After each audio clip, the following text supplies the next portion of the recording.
किसी व्यक्ति विशेष से लड़ने आया ही नहीं। मैं आया हूँ यहाँ पे बिहार के विकास के लिए, बेहतर शिक्षा के लिए, जो पलायन रोकने के लिए, रोजी रोजगार के लिए, अस्पताल के लिए।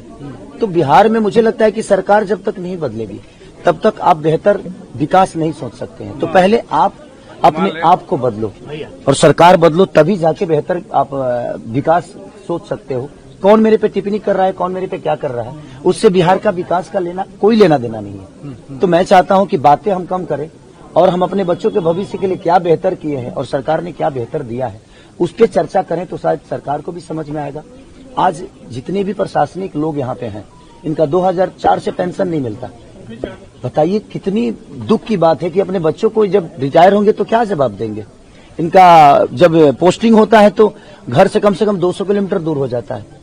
ये कम से कम 60 किलोमीटर के अंदर होती तो शायद ये अपने बच्चों से हर दिन मिल भी लेते और अब अपने बच्चों को बेहतर संस्कार भी दे पाते और शिक्षा भी दे पाते। मेरा आखिरी सवाल आपसे, कल एक नोटिस आपको मिली चुनाव मतदान के दिन पहले, ये नोटिस कोई बात नहीं, उस पर बात नहीं करूंगा क्योंकि मैंने खून पसीना से उस घर को बनाया है, दिनों रात मेहनत करके बनाया है, बहुत पैसे लगे हैं उस घर में। अब भगवान को मंजूर जो होगा वही होगा, क्योंकि बिना हरि कृपा तीर न डोले। उनके बिना कृपा के एक पत्ता तक नहीं हिलता है। तो खेसारी लाल यादव तो एक मामूली सा छोटा सा इंसान है और इस स्कूल में पढ़ा हूँ, मुझे खुशी हो रही है। आज इस स्कूल में मैं 8वीं तक पढ़ा हूँ।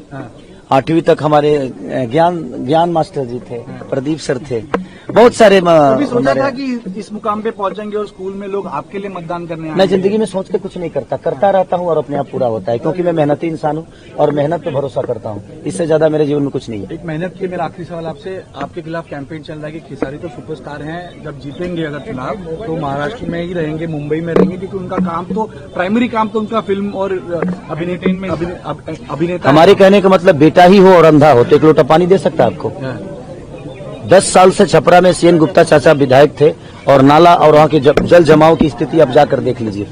और बेटा हो और उसके पास आंख होना तो अमेरिका में रह के भी अपने माँ बाप का सेवा कर सकता है और उनका देखभाल कर सकता है। रहना विषय नहीं है सर, रोज दिखना। क्या खेसारी अगर रोज रहे और काम ही ना करे तो क्या फर्क पड़ता है? हमारा काम बोलता है और हम काम करके दुनिया को बताएंगे कि हम क्या हैं।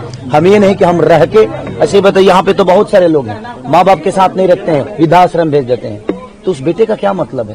बात यह है कि जिसके लिए मैं आया हूं और जिसके लिए मुझे जनता चुनी है और चुन रही है, वो कितना बेहतर करता है ये मायने रखता है। रहने से कोई फायदा नहीं। काफी निगेटिव कैंपेन रहा चुनाव। छोड़िए ना सर, मेरे ऊपर कोई मतलब